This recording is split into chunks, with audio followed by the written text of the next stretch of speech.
population are they have nothing to do with this war. Most of the population have been going through or have had tragedies because of this genocide. Literally every single one in Gaza has lost a loved one, has lost a family member. The houses are destroyed. Everything is in Gaza is destroyed. I don't know why the Israeli military wants to conduct another military campaign inside Gaza, because there's nothing to be destroyed at all. It's very simple. I can't really put it into words, but it's very simple that nothing can be salvaged.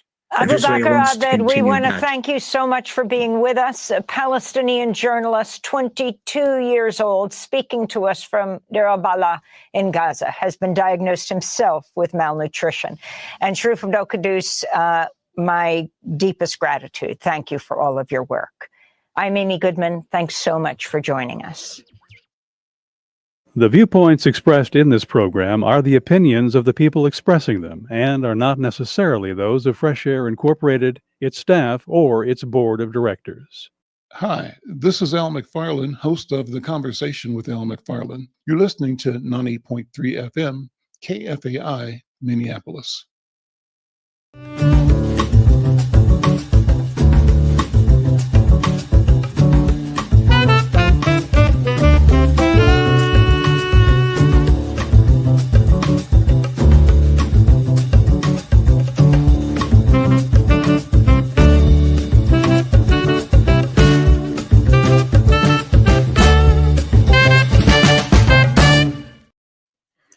I'm Al McFarlane. Welcome to The Conversation with Al McFarlane. I'm glad to be here and glad to have you along as well.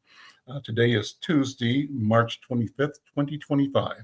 And as always, we promise a robust conversation. Today, I have the good fortune of bringing a new friend and a colleague, a member of a training and development cohort. We both are members of a project called Ascend at the Carlson School of Business and associated with MEDA, formerly known as Metropolitan Economic Development Association. We're business owners that are attempting to enjoy and learn and gain the benefit of a specialist in growing our businesses, taking our businesses to the next level. So let me introduce you to my colleague and compatriot, Shane Solier. He's the Solier. Shane Solier is the president and CEO of Big Spirit, Inc. Big Spirit is American Indian owned and operated and operates in the arena of marketing and media development and more. Shane, welcome to the conversation. How you doing, my friend? And you have to unmute. There we go. Okay. Am I unmuted? Yes, you are. Okay. Well, let me give you a proper Ojibwe greeting and say bonjour. It's good to see you, my friend. And will the response be Miigwech? Miigwech would be just as fine, just as good. Yes. Okay. All right. Well, thank you so much. Thank you so much. Welcome. So talk about your business. I want this to be a place where people learn about you, your vision, your products, your services. And for me, it's important that we, people, Native American and other so-called marginalized communities, always advance our presence, our capabilities into the marketplace. And that's why we're here today. So talk about Big Spirit. Well, I appreciate the opportunity. Big Spirit, we've been around for about 13 years. We bring visions to life through culturally conscious marketing. What that means is we help organize with our clients to clarify their vision, align their goals, and transform their brand through expert branding, promotional products, and, as you said, multi-channel marketing. As a Native American business, we specialize, kind of our focus areas are within nonprofits, educational institutions, and state agencies, because we understand their unique values and the cultural perspectives that shape their missions. We've been around for about 13 years, and our reputation, I'm honored to say, has been built around personalized service, reliability, creative solutions, and strategic marketing expertise that typically you get that with a large agency. My vision for the business when I started it was to be able to bring that to smaller folks within a cost-effective bubble. And we collaborate closely with our clients to make sure that we honor their brand story through high impact design and products. So what are the deliverables? What do you deliver to your clients, and what do you deliver to consumers on behalf of your clients? So we have three key areas or expertise areas that we have. So we have graphic design and branding. Mm-hmm. So to give some context to that, we designed the logo and the state license plate for the Minnesota is Missing and Murdered Indigenous Relatives. We do promotional products. Some capacity in that is we did the last state fair, we did scratch-offs for the Minnesota State Lottery at the state fair. And we also supply branded thermal bags for food banks. And then we do a new service that we've added this year is we do printing, binding, and fulfillment services. So we customize journals, sustainable notebooks, and then we have done things like national campaigns where we've printed 30,000 plus printed materials for initiatives around veterans. So that what we're trying to deliver around those areas is that delivering confidence, reliability, and transformation around every project so that our clients' visions are met and that they make a lasting impact on their community, community is a very important part of our values. I'm Al McFarlane. This is The Conversation with Al McFarlane. My guest is Shane Solier. He's president and CEO of Big Spirit, Inc. Shane, thank you again for being with us. Thank you so much. So what brought you into this business? What is your beginning? How did you become Big Spirit? I built a career as an executive in marketing since I've left college. In 2008, when everything kind of turned down, I was looking for more mission-based, purposeful business. I wanted to do things within my culture. I wanted to give back to kids because I wasn't blessed with my own kids. And I wanted to use the expertise vehicle that I have to make a larger impact in my community. And so the opportunity to kind of consult with my local community here in South Minneapolis with the Native American organizations blossomed into lots of projects, which then built relationships. A lot of things that come to us are through referrals, and then in hand building those relationships that's so important for us and our mission. We've continued to kind of build that package around full support in marketing for our clients. And it's been successful for 13 years. So we're excited. And then some exciting things are happening coming through in the near future, including the cohort thing that we're a part of, which I'm really excited about. And even if I've been in business for 13 years, this cohort is opening my eyes to many things that right.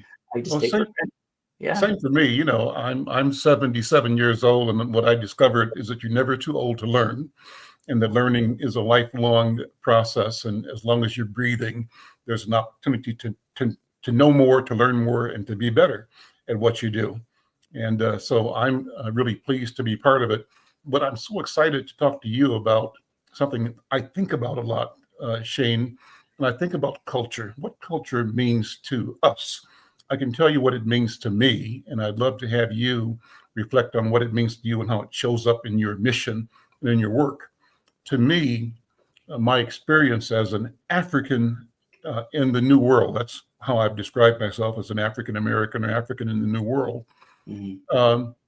My experience was that the society or the social structure at large tended to and was comfortable pushing my identity, my sense of being to the margin, squeezing it out of the arena of vitality and life. And therefore, to be myself and to do business was always a struggle. Maybe it's a struggle for every human being, but I looked at it through the lens of my experience as a product of the transatlantic slave trade. So when I went out into the market to become a newspaper owner, publisher, businessman, I challenged the notion that culture meant white culture, meant European culture, and that European culture was the standard for humanity. my approach is to say that all of us bring value and bring validity to the human experience. And no culture is superior nor inferior to another. Each is a gift and brings gifts. And so I challenge that, what I call sense of privilege and supremacy that European white culture operates in from my point of view. And I bring to it a firm voice about the validity, the power, the beauty, and the organic nature of the culture that I come out of. So that's my story. You use the word culture too. What does culture mean for you? You know, I feel I am blessed to have a very rich culture. And it's important to say that my mother is of European descent. My father is the Native American part of it. I think both of those bring a very rich connection and relationship. What I see as culture is a broader perspective of just understanding the culture of all things, not just Black, white, Hispanic, but an understanding of the values that people have in their own kind of being, and their perspective on things. Be it in my perspective, I bring an understanding. One of the levels of understanding is, as a Native American, celebrating certain traditions, like smudging, something I do daily in order to clarify and clear my mind, in order to be able to focus and bring the best to the work that I do, and to be able to help my clients pull out their story in whatever journey we're taking to get them to. I don't know what smudging is, so tell me what that means. Oh, so smudging is a tradition, Native American tradition. And I think it happens in other cultures, but we burn sage or cedar, different herbs that help. Sage is a primary one to help clarify and clean out the spirit. It's something that people use to go around their houses and kind of clear out negative energies. It's just something that is very rich in the culture that natives do in a number of capacities, just to clear out things in the journey that's ahead, either for that day or at that moment, or throughout the things that they're trying to do.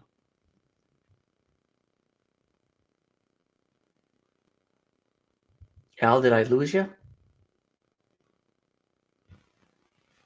No, we're still here. Go ahead. Al, did I lose you? No, I hear you perfectly. Okay. Yeah. Yeah. So that's what smudging is. But in regards to kind of going back to the cultural piece, the importance to me is I grew up with my mother, didn't have the early experience of growing up with my father in the Native American culture. So being in South Minneapolis in the cultural corridor, purposely, there's so many rich programs, and there's a strong presence of natives here. And I wanted to get involved with the things that I can bring to the table as a marketer, and also at the same time learn from them cultural elements that I were either missing or are learning to enrich who I am as a person. Okay. So do you have any of your products around you there? Do you have things that you can show us at all? I don't. Do I have anything around me? I have a slide I could show you some things if I can share. Otherwise, I think you can. Our producer, and you have to. So two things: we're doing video right on YouTube, but we're also having to reach the mind's eye of our radio listeners on absolutely. KFAI. So yeah, if you can share, go ahead and walk us through to tell us what you've got, but describe it in a way that the listener sees it as well. Okay. Yeah. So I'll just bring, let's see if I can bring my video around to my screen here. What I want to show is, for those that don't know the Missing and Murdered Indigenous movement, or let's see if you can see this. I don't know if it's going to be great. So this is the logo that we created for the state. some of the promotional products that we presented, and then were used at different events, say at the state, Capitol, other things. We did water bottles, we did bandanas, we did individual first aid kits, which were some. We did fans. We do fans for powwows and other things. This is the license plate that we created, which I'm very proud of, and I have that on my license plate, as does my family. So there was a initiative by a legislator that wanted this for the organization. This, what you see here, is a ribbon dress, a flowing ribbon dress on the right that we created. So we designed that, and I'm happy to say that that is currently the third most popular license plate being sold out there in the state of Minnesota. So very happy about that. And if people are looking to get one, I highly encourage you to get that, because it goes back to the mission and the purpose of the organization. Then other things that we've designed things for the DNR, banners, large retractable banners for events. We worked with an organization, the National Boarding School Association. They have a program going around the nation that is about talking about boarding schools, trying to recognize the things that our elders went through boarding schools, Native boarding schools, which were horrific things. And we created a program that is a traveling display, large display in the back that is of school kids, Native school kids, and then different retractable banners that speak to the elements of the organization. So that's something that we've created. We work with, again, educational institutions. So we've done tablecloths. They did a fun thing, Anishinaabe Academy, young kids, elementary kids. They have a program that they do that kind of wanted to make it like a superstar situation. So they did this backdrop, and we designed a logo for completely new for their athletic teams. And then we helped redesign their current logo. And we put that on. We do fundraisers for them all the time with apparel to try to help raise money and give back. Let's see, we did. Awesome. Yeah. Awesome. So there's other things we did. We did some things for the police, challenge coins, those types of things. So we do a number of design and then promotional products, printing and producing. Okay. So Shane, thanks for hanging out with me. Thank you so much for explaining and showing. And again, I'm so happy that we're connected now through our common effort to improve and grow our businesses by being part of the cohort of the Ascend program at the University of Minnesota Carlson School of Business and META. Thank you so much. How do people reach you? How they connect with you? You know, I have this slide up, so I'll put this up so they can see it. But they can learn about the business at Big Spirit Inc. or inc.com, which is an overall explanation of the business. Our online catalog, if you're looking for branded goods, promotional and apparel, is at bigspiritpromo.com. And then we're also on social media and Instagram and Facebook and LinkedIn at Big Spirit Inc. Or people can reach me at shanes@bigspiritinc.com or give me a call. I'd love to help others in the community kind of build up what they're trying to do, clarify and understand their vision, and then help them build their community around the initiatives that they're trying to do. And I appreciate the opportunity, Al. This is awesome. Well, you got to give the phone number if they're going to call you. Yeah, what's the number? 612-713. Actually, that is 612-713-9456. Again, that's 612-713-9456. Shane, thanks for holding me accountable on that. Thank you, my friend. We'll see you. Take care.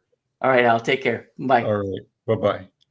I'm Al McFarlane. This is the Conversation with Al McFarlane, and so happy to have that conversation with Shane. And my intention is to invite all of the members of our cohort to show up on this show just to talk about the phenomenal businesses we are creating and the phenomenal ways to engage and to help create value, to build wealth. All of us, I think, are about building generational wealth, building ways to become and present ourselves not as the problem, but as the solution.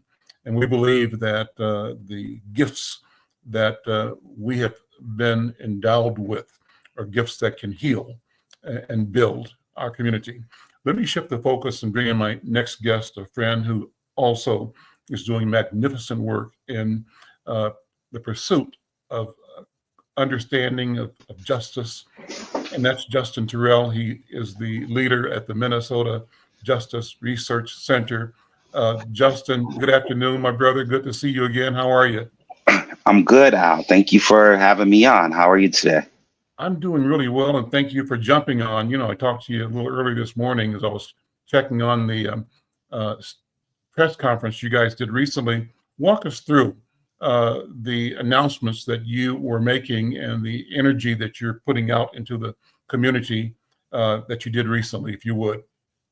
Yeah, absolutely. There's a lot to talk about. So Mhm. first, I feel like it's good for folks to know who we are, the Minnesota Justice Research Center. We're a small nonprofit focused on rigorous research, bringing people together through our education efforts, and then developing policies that folks that will have a meaningful impact in people's lives and help transform the criminal legal system in the state of Minnesota. And so we're part of a larger coalition 40 organizations who align with that mission of transforming the criminal legal system. And we currently have 14 bills moving through the legislative process at the state capitol. Last week we had our day on the Hill, or I think we had between 60 to 100 folks come out. We had young people, we had our elders, we had students, we had everyday working professionals, organizers. It was a beautiful crowd that we were able to bring together, and we met with lawmakers, met with AG Ellison, who endorsed our full agenda, met with Representative Long, who's in leadership in the House, and Cedric Frazier, who's authored several bills that we're advocating for. And we had a committee hearing on one of our bills, which was is a bill to change how we collect data around pretrial in the state. This is one of the recommendations that we've offered from our reimagining pretrial report that the state commissioned us 18 months ago. And so it was a busy day. It was a lot of fun. We got our bill through committee. We did a press conference. A lot of people that we brought to the Capitol was their first time there, so we did a lot of education, and lawmakers felt supported. Folks who support our policies felt supported, and folks who tend to oppose us, I think, had a good experience with the folks that we brought to the Capitol. So we're trying to build so we can win regardless who's in charge. Walk us through some of the bills that you have sponsored or you're supporting. Give us an idea of what our listeners here on KFAI and those who are connecting on our social media platform should be aware of, and how explain it in a way that allows us to also motivate and to support the important initiatives that you are bringing forward. So my lobbyists might be able to do a better job than that on that topic, but I'll do my best here. So I think it's important for folks to know what we've worked on in the past, so people understand what our track record is. And so at the Minnesota Justice Research Center, we led the outreach effort to include community input to advise the Commissioner of Human Rights on what should be negotiated in a consent decree in the city of Minneapolis. And so I get a lot of questions about the DOJ, but I think it's really important to remind community members that we have a consent decree in place in the city of Minneapolis that was designed by community members in the city of Minneapolis and negotiated by Rebecca Lucero, the Commissioner of Human Rights. And if you look at that document, it sets a much higher bar than the DOJ would have ever set. And so that's one piece of work that I just really hope people feel confidence in. And if they have questions, we're always happy to engage on. As far as legislation goes, we've supported the passing of restoration of voting rights with our research. So if you are formerly incarcerated in the state of Minnesota today, and you're thinking about the next election coming up, which is going to be an important one, the midterms, as long as you're out of prison and haven't received any like very, very specific, minute restrictions on your voting rights, you can vote in the state of Minnesota if you have a criminal history. 1 in 5 Minnesotans has a criminal history. I think that's about 1 million people in our state have a criminal history, and they all should be heading to the polls. So those are some examples of bills we've supported in the past. Now, today, what we have is we have 14 bills, so I'm not going to go into all of those. With the coalition, our pretrial work is top of our list. We want to see a complete reimagination of people's experience in pretrial. So that starts with collecting data, which is the bill that we have moving through session right now. Um, right now, we don't know what. I mean, one of our elders died in jail last year, right? And so, and there's just not a lot of data around what happens in the pretrial uh, So let's process. stop. Just sit in that. Who died and what were the circumstances, and what is the learning that has to come out of it? Yeah, so I don't want to go into details because I don't want to disrespect anyone's family. Uh, Hmm. but one of our elders connected to the Penumbra Theater, it's all public information. You can look into it. Hmm. Died in jail. I believe it was neglect of medical conditions, and Hmm. folks weren't It able was a to. big story. I think people It's a will know who huge it is. story. Yeah, Yeah. and so I just want to use that as an example. I try to be sensitive because I'm not media. I'll let you tell the story. So, but we've lost elders in our county jails. County jails are often used to warehouse inmates from prisons, where we know that jails don't have the same amount of services, but it generates revenue for the local counties. The pretrial process and how race plays a factor in if your bail is low or if your bail is high. Mhm. We know that the goal is to get people to come back to pretrial. No one wants people to skip their court date, so the research that we've dug into is really about how do we create a more equitable process that enhances liberty. And so and it's work that we're very proud of. I mean, we traveled all over the state, we traveled all over the country, spoke to judges in every judicial district in our state, spoke to people who paid bail, because what we found in the research is that a lot of folks don't want to talk about that experience. And Mhm. so, right now, if you are the dope man, and I ain't knocking no one's hustle, but if you the dope man, you got a bunch of money in a shoebox under your bed and you get picked up, you can pay your bail. And if it's somebody who, if you're talking about a single mom with a kid at home who works 3 jobs, lives check to check, doesn't have any money stacked up, and they get picked up on, something petty that requires them to sit in jail for the night, they can't pay their bail and go home. And so we have a system that Brian Mm. Stevenson says, we have a criminal justice system that treats you better if you are rich and guilty than if you are poor and innocent. And so our research is really designed at addressing that issue in the pretrial system. So that's one of our bills. We're also working on traffic stops. Valerie Castile is testifying on that tomorrow. We're advocating for the end of solitary confinement in our prisons. That's a big topic that I'm happy to talk more about. We also are looking at. Let's talk about it. I think that's a good one. Tell me what's the condition, what's the scenario that makes this rise to need the address of the community. Yeah, so this also dovetails with another issue we need to talk about in community. So, um, one, let's start. I'm gonna start high level. So if we're running Mhm. out of time, you might have to cut me off, Al. But No, high level, we got plenty of time. Let's go. all right, let's go. I'm Yeah. in.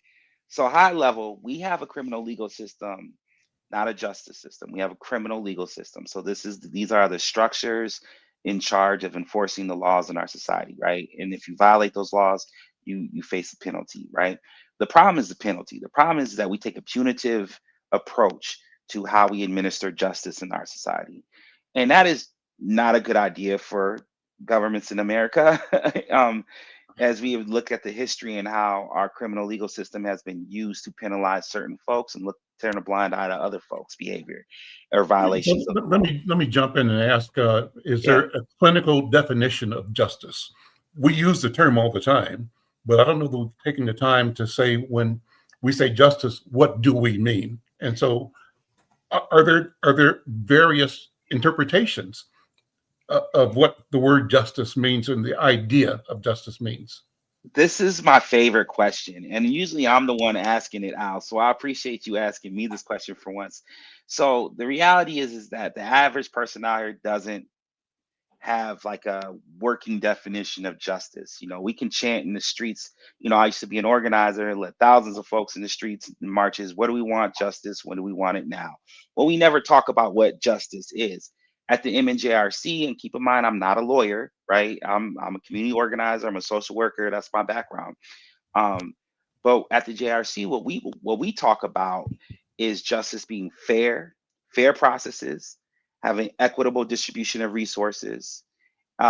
Some folks talk about punishment. We replace punishment with the concept of accountability, which is a relational thing, right? That is, I can't hold you accountable if I'm not in relationship with you, right? And so there's a requirement in justice that we are in relationship with each other in order to hold each other accountable. And the last component of justice that we focus on is restoration. So whenever possible, when harm has been caused, we should be looking for opportunities to restore folks. So a lot often what we do is, if you picture the scale of justice, you have, this idea of balancing the scale of justice so things are fair, equitable, people are held accountable, systems are held accountable, and we restore folks. Well, the reality is what we do is we chop off one half of that scale and we put it in a box and then we call that justice, and it leaves an imbalance. Victims or survivors get very little in the system. Folks who have caused harm in society get very little opportunity, if any, to atone for what they did. They just are succumbed to punishment, which is why folks like Daniel Sered advocate for adopting an accountability lens instead of a punishment lens when it comes to our criminal legal system. Punishment really serves no purpose. The reality is, if you take somebody, and let's be real, like I come from South Minneapolis, grew up South Minneapolis, spent a lot of time on the north side. If you take somebody on the block whose loved one has been murdered, heaven forbid, if you ask that family what if you ask that family what punishment you would like to lend out to the person who caused that level of harm and trauma, the reality is that Daniel Sered tells a story about a woman who said, I would like to drown the boys who jumped her son. I'd like to drown them in a river. And she said, actually, I'd like to burn them alive. Actually, I'd like to drown them in a river of fire. The reality is that the system can't offer or deliver on retribution for folks who feel wronged in society. And so we're taking the wrong approach in how we approach these things. So in the case of solitary confinement, we know that this is a torturous behavior. You can read Foucault and Durkheim and go back all the way to Europe and look at the way that the white folks developed these innovative ideas and strategies for how to torture and publicly execute each other with mob violence. And that's what's influencing our criminal legal system in 2025. What we're suggesting is that we get creative and come up with other ways to protect safety in these institutions, and then make sure that we don't treat people like animals, because when you do treat them like animals, and I spend a lot of time with formerly incarcerated folks, they'll tell you that if you treat us like animals, we're going to act like animals, and it's y'all versus us, it's going to be a problem. And so another issue connected to solitary confinement, outside of just like the ethical issue of not using punishment as an excuse to torture people in solitary, and you're talking about long sentences, there's folks who have spent years in solitary confinement. But the other issue is we have, a deteriorating state prisons population. So we have $1 billion with a looming state deficit. We have $1 billion in deferred maintenance costs for state penitentiaries. Now, Elon Musk is running around the White House looking for ways to cut resources and whatnot. And the reality is, in the state of Minnesota, we have an opportunity to actually save money by working towards closing 1 or possibly 2 prisons over the next chunk of time here. That could have a huge impact on our deficit, looming deficit. Now, here's the thing people need to understand about this is that, and some of my friends are going to take issue with what I say here, but you have to understand that in a state of 5 million people, we have less than 10,000 people in prison. That's not mass incarceration. We utilize probation, we utilize other strategies to make sure we hold people accountable in community, and try to utilize prisons for, the most dramatic, most necessary cases. Some would recommend, and I think I'd be one, that we should use prisons only for violent offenses and try to address all the other mitigating concerns or factors in community. So we could close a prison in this state, and it's not a soft on crime approach. Now, if you cross the river into Wisconsin, they have 3 times as many people in prison. That is mass incarceration. Hmm. And so I think it's important for us to understand the difference. Because when you start talking about closing a prison, people think, oh, you just want to let everybody out of prison. I'm like, nah, I think we can close a prison, add 0 new beds, and our prison population is stable enough that we have the facilities available. And the reality is the prisons that we have, like Stillwater, where it's 150 degrees in people's cells in the summertime, and when they refuse to go into that cell, they get sent to solitary confinement. Well, I think that, reality is we should close that facility if we're not going to fix it. We have a responsibility to offer humane environments for people who we sentence to be residents in those facilities. So these Let me are a ask. few things that we're working on. Yeah. So here's what I fear, Justin. I fear that the plan, we can call it, was it 2025, Oh yeah. that is percolating and being implemented by the administration in Washington, is for an increased use of the justice system to incarcerate more people. And the more that they likely will incarcerate will be those that they have otherized. They otherize people that are not European, that are not white, that haven't bought into the idea of white supremacy. That's what I think. And so while you say Minnesota has a unique opportunity to reduce the number of prison beds and to still maintain a process and a system for building public safety and engaging people that have violated the public trust, the public good through criminal activity, uh, there's a competing uh, interest in continuing creating hysteria about the propensity of the other to be a criminal. I mean, that's what President Trump is doing, is saying that all the people that he wants to deport back to across the southern border are coming in because they're criminals and they're rapists, and just these gross generalizations that really denigrate the entire culture. And from the skin of a black man, of an African man, I'm taking this as if this is a blanket indictment of all people of color, of black people in particular. What do you think about that? And I, how should I I be looking at this? I think you have to look at it that way. So, 501c3 nonprofit speaking over here. So I'm not going to get into the politics, Yep. but I will say this, that this is why we don't want to use a punitive lens for our criminal legal system, for our justice system. The reality is that when you use a punitive lens, the folks who have their hands on the levers of power will use that to their to serve their interest, right? Mm. So for a long time, as a black man in this country, like we were, target number one, right? Like it was I grew up in the '90s, and I remember, hip hop wrote plenty songs. Ice Cube talked about the ghetto bird, the helicopters flying overhead, and we had the LA riots and images of law enforcement kicking in people's doors and whatnot. And we were dealing with that. I grew up in South Minneapolis. We were dealing with that in the '30s, right? And you can talk to Reggie and those guys, and they will tell you all about it. And so we saw weaponization of the criminal legal system to target Black communities, strip our communities of resources. Another sinister piece that doesn't get spoken about enough, and we have a bill on this issue as well, is if you ever look at the failure to investigate um, non-fatal shootings, right? So Mhm. you have a shooting, if there's a non-fatal shooting, it doesn't get the same attention as a fatal shooting.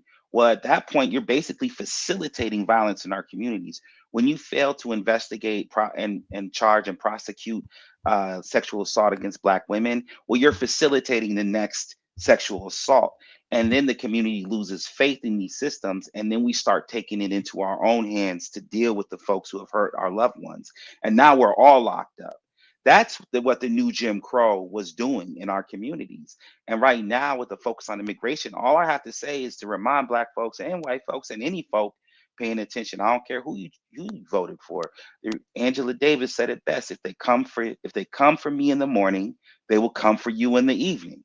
And so if you think that right now, this administration's efforts that you disagree with, but it's focusing on some, somebody who processed an issue that you disagree with, or somebody whose status in this country is questionable, these issues that exclude you from uh, being targeted, so to speak, like I think you're kidding yourself, because once they're done dealing with that, they're gonna, if you don't serve their purposes, they're gonna deal with you too. Look at the colleges and institutions all over this country. I would question to see if Liberty University, right, is dealing with the same kind of pressure that Columbia University is dealing with right now. I mean, it's just no one is actually safe when we get into these situations where folks are using our government to serve personal interests. And this is why I maintain that we need to reimagine how we administer justice to remove the punitive lens and start talking about how we're holding folks accountable. Because frankly, accountability is the best we can do anyways. The punishment will never satisfy those who have been harmed. So did we answer the question? I'm just thinking back on what is justice. Yeah, I'll say I love this question. I'll say it a million times. Justice is fair processes, equitable distribution of resources. It is holding systems and people accountable, and it is seeking restoration whenever possible. If you're not trying to do all of those things in the process, then you are not seeking justice. And you can insert, this is Keith Ellison, who is, I would love to consider him a mentor. I consider him a friend, right? He, in his response to after sentencing Derek Chauvin, when they asked him if justice was served, he said he was held accountable. And frankly, that's a very high bar when you consider the history of how officers are treated after the murder of innocent unarmed Black man, right? The fact that we were able to hold one accountable is significant. And that's something I can tell my kids about as they grow older. When they have questions about justice, I can say, here's an example of a Black man who held an officer accountable, one of the most significant cases in the history of our country. And that's the model that I think we need to hold up and we need to strive for, and to exceed, by the way. I'm Al McFarlane. This is The Conversation with Al McFarlane. I'm talking with Justin Terrell. He is the team leader, executive director, I think is the right title, Right. at the Minnesota Justice Research Center. And we're talking about the question of justice, what it is, and the work that his organization is doing. It's a nonprofit, but doing critical research and advancing the public discussion, public knowledge about how we both define and work for justice for everybody in community and in society. And Justin, so let me say that if you're listening on KFAI and have a question, jump on your social media platform, either Facebook or LinkedIn or YouTube, and find this conversation, and you can put a question or a comment in the chat. We want to hear from you. And if you can, just let us know where you're listening from. We appreciate you connecting with us on social media. And obviously, we love that you're here with us in the KFAI community. By the way, I always want to just give kudos to this station, to this asset, this resource that brings community to life every day, all day long. KFAI, support us and enjoy us. We are doing great work here at KFAI. So you were listing other things that you are advancing at the state legislature. I don't know if you got through the entire list, but if there are more that you want to bring up.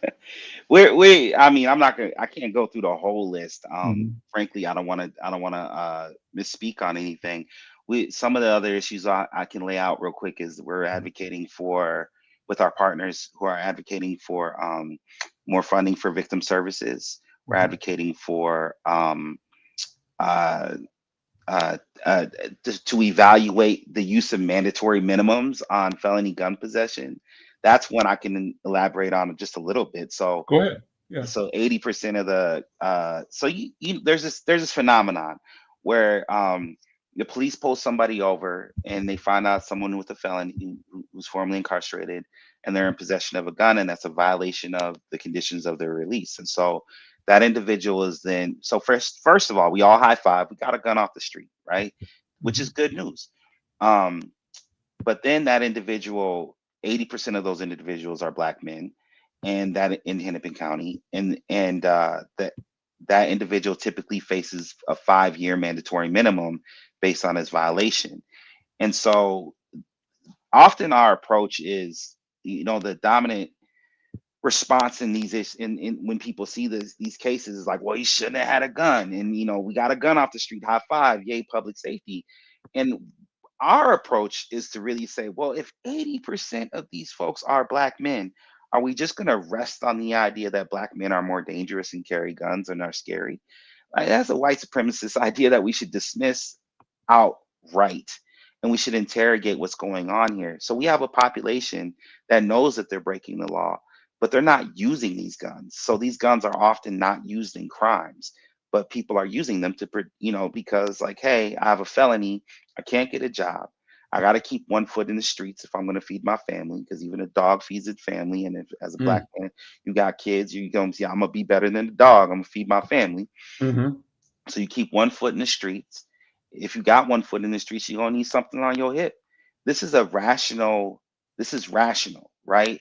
Like, if these brothers could come out of prison, get a degree, and go get a job downtown at Target corporate, that's different. You know what I'm saying? But we know that that's not a real opportunity.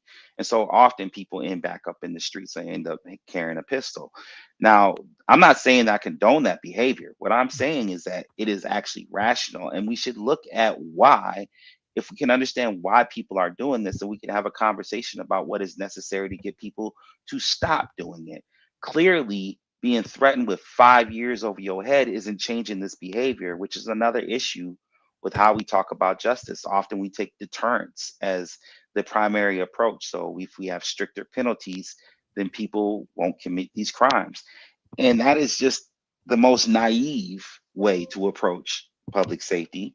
You should never assume that if someone knows they're going to face a stiff penalty, that they won't commit that crime. The bottom line is, we got these kids who's been out here carjacking for years, and it's not like they weren't aware of the penalties coming their way if they got caught. The reality is, people have different motivations for committing crime, and we should be adults and interrogate those reasons and try to come up with creative responses to change that behavior, which is, a pound of an ounce of prevention becomes a pound for the cure. If you're serious about creating safe communities, at some point we can't just like mandatorily sentence people to 5 years in prison for possession when somebody who uses a pistol right, in their first time offense could potentially get less time in prison. That is backwards and upside down, and it displays a lack of serious commitment to actually advancing public safety. It does show a commitment to making sure we catch every Black man with an illegal pistol out here, right? Like, and we know that the same efforts are not applied in predominantly white communities across the state, where having a gun is, doesn't even send off an alarm for a police officer, because that's just how the culture is. It's But what's expected. Yeah. Yeah, exactly. I appreciate the question, though, Al. Thank you. Well, so one more area that I wanted you to talk about, because our first guest earlier talked about it in terms of being a designer, creating materials for important initiatives. He talked about the creative he did for missing and murdered Indigenous or American Indian women. And there is another group that's based on that model called Missing and Murdered Black Women and Girls. And in fact, there's going to be a Missing and Murdered Black Women's Day, Black Women and Girls Day on the Hill. It's going to be Wednesday, April 9th at the State Capitol Rotunda. I don't know if you're involved directly in that, but I know that's one of the things that you got to be interested in. Can you speak to that at all? Well, now you're making me put on my previous hat. So before becoming the executive director of the Minnesota Justice Research Center, I was the executive director of the Council for Minnesotans of African Heritage, where that conversation where the conversation on missing and murdered Black women and girls began, was really, with Rena Moran and Ruth Richardson and whatnot. And so obviously I've been a supporter of both of these agencies in their inceptions. And so I think it's very important. So we're promoting the event on April 7th. And I actually just met with DPS this morning to talk about these offices and get an update on staffing and how they're going. One thing that we think we could be helpful with actually is helping, like, there's a lot of research to be done on these topics. So when people talk about missing and murdered uh, Black women and girls, that, there's a lot of, I think it triggers some stereotypes, right? And like, is this human trafficking? Is this kidnapped children? And really, why are we not focused on men? And really, like, it encompasses all of that, including men, right? We these resources can be used to find missing African American men, who I believe are missing at a higher rate than African American women currently. But because of the nature of um, domestic violence and sexual assault, it makes 100%. It's reasonable to me to focus on the experiences of Black women and prioritize those experiences. And I think we have a lot to learn from those experiences, not just to keep women safe, let me be clear, but to help men, Black men, people like myself, understand what world these women are living in, and how I can be a better brother, and how I can be a better ally in making sure that we have a more healthy version of masculinity out here that empowers women to be more safer and more and seek more opportunity within society. I'm looking at the website for the Minnesota Department of Public Safety and its Office of Justice Programs. And that's where the information about the Missing and Murdered Black Women and Girls Day on the Hill is posted. And I'll just share that out. I don't know if, Jared, you can pull this up and post it online so people can see it as I'm looking at it. But this event is Wednesday, April 9th, 2025 at 11 o'clock. And it's going to be at the State Capitol Rotunda at 75 Reverend Dr. Martin Luther King Jr. Boulevard over in St. Paul. And the idea, they say in this promotion, is that history is being made, that, and they're inviting the community, the public, to stand with them, to stand with us, it says.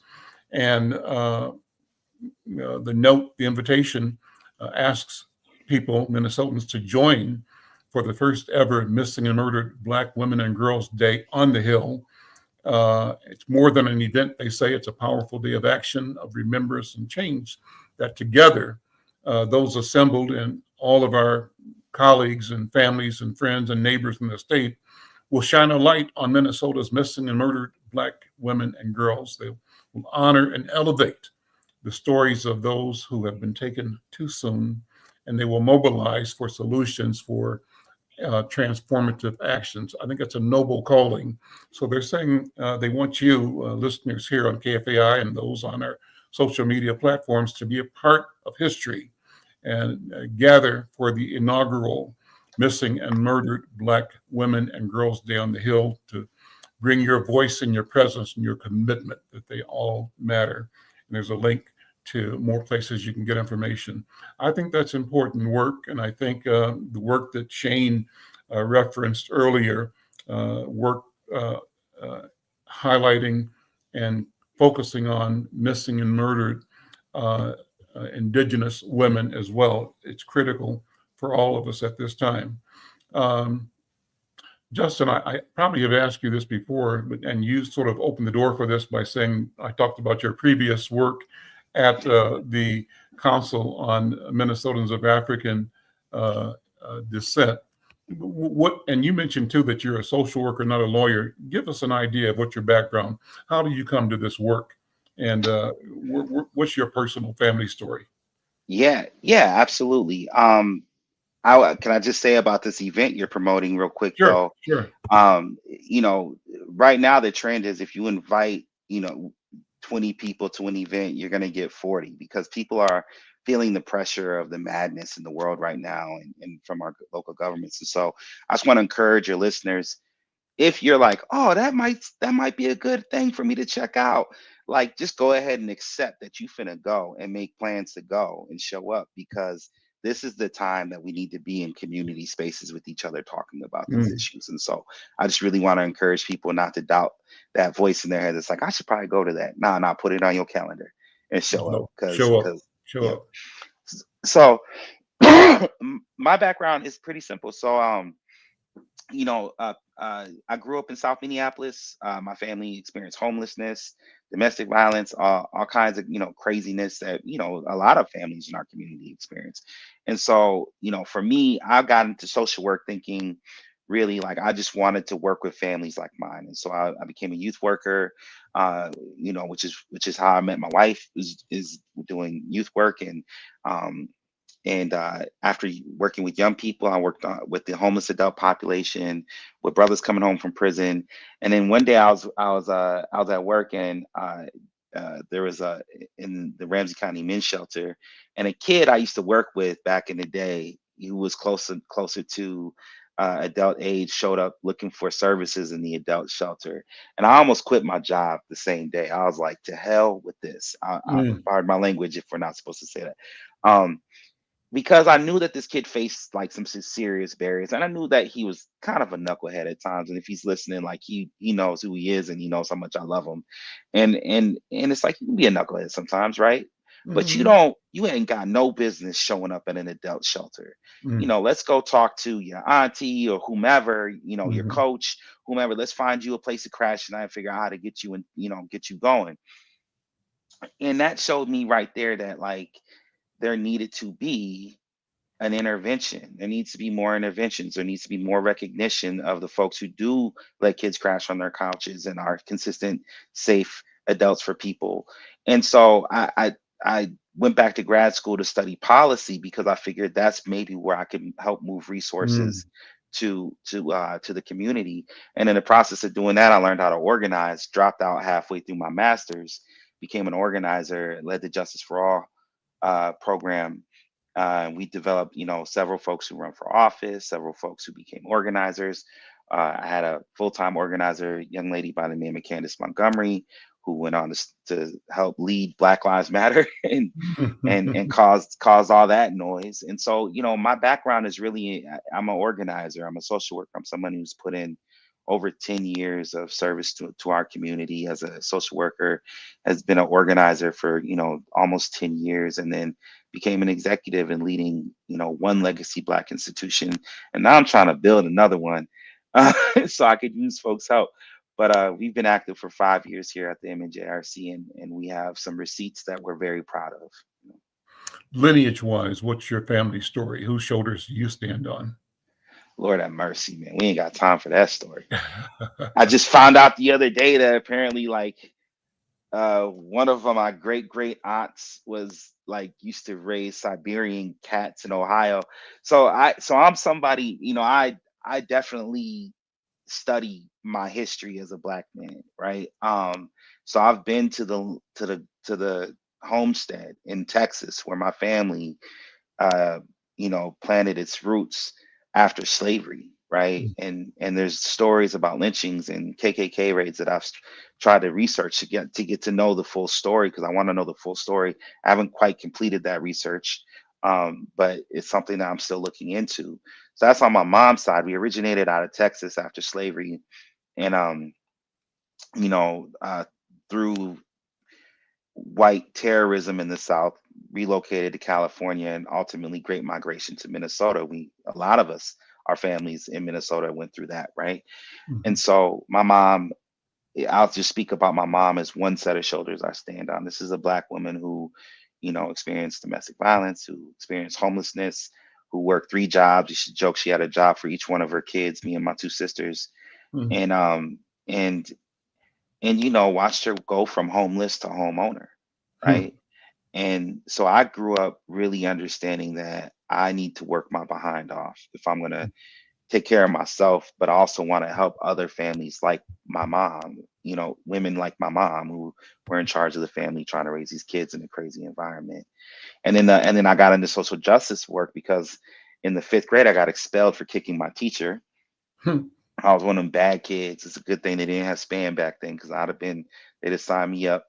And so I was home, I remember, suspended, and I was watching Channel 2 randomly, and I saw Eyes on the Prize. And so I recorded all of those, watched them on repeat on a VHS.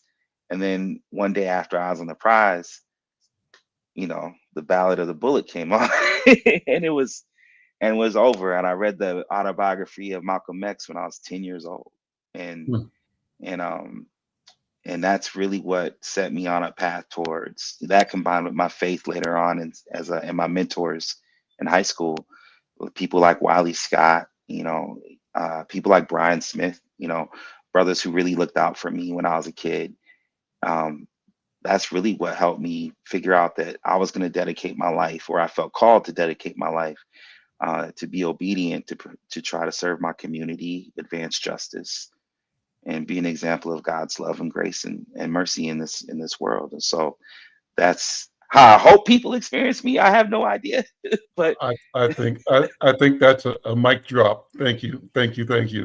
I'm Al McFarlane. This is The Conversation with Al McFarlane, my guest, Justin Terrell, and thanks to my previous guest, Shane Solier. Great conversation, man. Great work. Thank you so much. We will see you next time. Take care. man.